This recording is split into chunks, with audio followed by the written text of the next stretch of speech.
Running एक ऐसी activity है जो मेरे साथ रही है सिंस 2008 और मैंने रनिंग स्टार्ट इसलिए करी थी क्योंकि मेरे अंदर बहुत ज़्यादा फ्रस्ट्रेशन बिल्डअप हो गई थी बिकॉज ऑफ आईआईटी कोचिंग और मुझे उस फ्रस्ट्रेशन को निकालने का तरीका चाहिए था। तो मेरा कोई एम नहीं था रनिंग करते time, I just enjoy the running process. फिर कुछ महीनों बाद मैंने सोचा कि चलो एक पर्टिकुलर डिस्टेंस भाग के देखते हैं। तो मैंने 5 किलोमीटर्स चूज़ करा क्योंकि मुझे बहुत रियलिस्टिक लगता था, अचीवेबल लगता था। लेकिन जैसे ही मैंने 5 किलोमीटर्स भागने का अटेम्प्ट किया, मैंने रियलाइज़ करा कि यार मैं तो भाग ही नहीं सकता क्योंकि मैंने कभी उस डिस्टेंस के हिसाब से ट्रेन नहीं करा था। तो तभी उसी पॉइंट से मैंने कॉन्शियसली डिसाइड करा कि मैं 5 किलोमीटर्स के लिए ट्रेन करना शुरू करूँगा। तो ये वीडियो उस अप्रोच के बारे में है जो मैंने अडॉप्ट करी थी टू रन 5 किलोमीटर्स।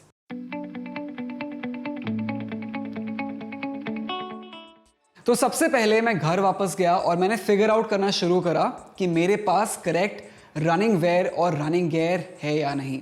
तो सबसे पहले मैंने जब स्टार्ट करा था मैं स्पोर्ट शूज़ पहनता था। अब स्पोर्ट शूज़ में प्रॉब्लम ये होती है कि पैर में, फुट में इंजरी होने की प्रोबेबिलिटी बहुत बढ़ जाती है क्योंकि वो जो शू होता है स्पोर्ट शू, वो रनिंग के हिसाब से कंस्ट्रक्टेड बिल्ट नहीं होता है।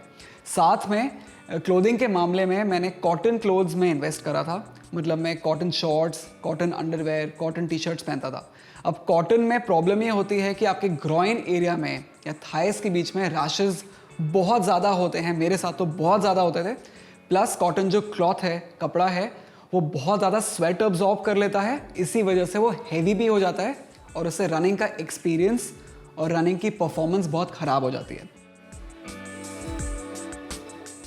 तो सबसे पहले मैंने करेक्ट रनिंग शूज़ में इन्वेस्ट करा based on my foot structure. उसके बाद मैंने dry fit underwear, dry fit shorts, dry fit T shirt और स्पोर्ट्स सॉक्स में इन्वेस्ट करा। करेक्ट रनिंग वेयर होने से, रनिंग गियर होने से मेरे को सबसे पहले ये एश्योरेंस मिला कि एक तो मुझे फुट में कोई इंजरी नहीं होगी, प्लस मुझे रैशेस की प्रोबेबिलिटी भी कम हो जाएगी जो ग्रॉइन एरिया में या थाइस के बीच में होते थे।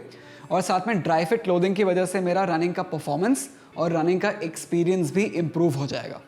दूसरा इंपॉर्टेंट फैक्टर मेरे लिए था हाइड्रेशन और न्यूट्रिशन। तो रनिंग के अर्ली ईयर्स में तो मैं हाइड्रेशन और न्यूट्रिशन पे ज़्यादा ध्यान देता ही नहीं था, स्पेशली रनिंग से पहले। तो रनिंग करते टाइम मेरी बॉडी में इनफ एनर्जी स्टोर्स भी नहीं होते थे 4 या 5 किलोमीटर भागने के लिए, और साथ में कई बार डिहाइड्रेशन भी हो जाता था। तो सबसे पहले मैंने हाइड्रेशन पे फोकस करा। मैंने रनिंग से कुछ घंटे पहले अपनी बॉडी को हाइड्रेट करना शुरू करा जिससे मेरी बॉडी रनिंग के लिए एकदम प्रिपेयर्ड रहे, उसमें कोई डिहाइड्रेशन के चांसेस न रहें। साथ में मैंने रनिंग से 1 आवर या 45 मिनट्स पहले कुछ लाइट स्नैक खाने का सोचा जिससे कि मेरे पास रनिंग के टाइम पे इनफ एनर्जी स्टोर्स रहें फॉर लॉन्ग डिस्टेंस रनिंग।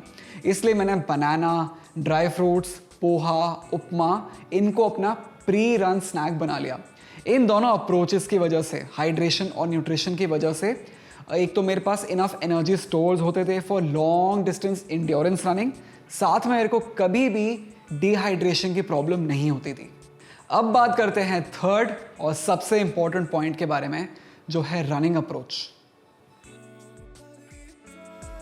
तो अपने सारे प्री रन एसेंशियल्स को सॉर्ट करने के बाद जब मैं फाइनली ग्राउंड पे पहुंचा और 5 किलोमीटर्स भागना शुरू करा, तब मैंने रियलाइज़ करा कि मेरी बॉडी, मेरा कार्डियोवैस्कुलर सिस्टम लगातार 5 किलोमीटर भागने के लिए रेडी नहीं है। साथ में अपनी बॉडी को लगातार 5 किलोमीटर भागने के लिए पुश करने से इंजरी के चांसेस भी बढ़ सकते थे।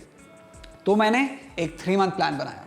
तो फर्स्ट मंथ में मैंने अपने जो 5 किलोमीटर्स हैं उनको 5 1 किलोमीटर रन्स में ब्रेक करा। मेरी अप्रोच ये थी कि मैं 1 किलोमीटर भागूंगा, उसके बाद 1 मिनट का वॉकिंग ब्रेक लूँगा, उसके बाद फिर से 1 किलोमीटर भागूंगा जब तक मेरे 5 किलोमीटर्स कंप्लीट ना हो जाएं। इस अप्रोच को मैं हफ्ते के 5 दिन फॉलो करता था, साथ में 2 डेज ऑफ रेस्ट भी देता था। उसके साथ साथ मेरा 5 किलोमीटर्स कंप्लीट करने का कोई स्पेसिफिक टाइम नहीं होता था, कोई डेडलाइन नहीं होती थी। साथ में मेरी जो रनिंग स्पीड थी वो कॉन्वर्सेशनल थी या उससे थोड़ी तेज़ थी। कॉन्वर्सेशनल पेस वो पेस है जिस पे आप भागते हुए भी किसी से बात कर सकें। सेकेंड मंथ में मैंने जो अपने 5 किलोमीटर्स थे उनको 2 पार्ट में ब्रेक करा। 2 किलोमीटर रन, उसके बाद 1 मिनट ऑफ वॉकिंग ब्रेक, उसके बाद फिर से 3 किलोमीटर रन जब तक पूरे वो 5 किलोमीटर्स कंप्लीट नहीं हो जाते। उसके साथ साथ मेरी जो कॉन्वर्सेशनल पेस थी वो चलती रही और 5 डेज अ वीक रनिंग और 2 डेज ऑफ रेस्ट भी चलता रहा। और फाइनली 3rd मंथ में मैंने रियलाइज़ करा कि मेरी बॉडी रेडी थी, मेरी लंग कैपेसिटी बढ़ गई थी, साथ में मेरा स्टैमिना भी बढ़ गया था फॉर अ 5 किलोमीटर रन। तो मैंने सोचा कि चलो ट्राई करके देखते हैं। तो मैं भागा, लेकिन मैं बहुत फेल हुआ। मैं काफ़ी दिन फेल हुआ। मैं सिर्फ 3.5 किलोमीटर्स या 4 किलोमीटर्स ही लगातार भाग पाता था, लेकिन फिर भी मैं कोशिश करता रहा और महीने के एंड आते आते मैंने वो 5 किलोमीटर का मार्क अचीव कर लिया। और यहाँ भी मेरी जो रनिंग पेस थी वो फिर से कॉन्वर्सेशनल थी। तो एक बार जब मैंने वो 5 किलोमीटर डिस्टेंस भागना शुरू कर दिया, उसके बाद फिर मैंने स्पीड पे, टाइम पे काम करना शुरू करा और धीरे धीरे मैंने 5 किलोमीटर्स 30 मिनट्स में अचीव करने लगा। तो मेरी अप्रोच थी, पहले डिस्टेंस पे फोकस करो, 5 किलोमीटर का टारगेट अचीव करो एट अ कॉन्वर्सेशनल पेस। उसके बाद जब आपका स्टैमिना बिल्ड हो जाता है, लंग कैपेसिटी बिल्ड हो जाती है, मसल्स डेवलप हो जाते हैं, उसके बाद आप टाइम पे या स्पीड पे फोकस कर सकते हैं। और रनिंग के साथ साथ मैंने थोड़े से बॉडी वेट एक्सरसाइजेस को अपने रेजीम में इंक्लूड करना शुरू करा to build lean muscle mass and to build strength. तो 5 डेज अ वीक रनिंग के अंदर मैंने बॉडी वेट एक्सरसाइजेस इंक्लूड करने शुरू करे, जैसे पुशअप्स, स्क्वाट्स, प्लैंक्स। इन बेसिक बॉडी वेट एक्सरसाइजेस की वजह से एक तो मेरे कोर मसल्स डेवलप हुए, मेरे लेग मसल्स डेवलप हुए और साथ में अपर बॉडी मसल्स भी डेवलप हुए।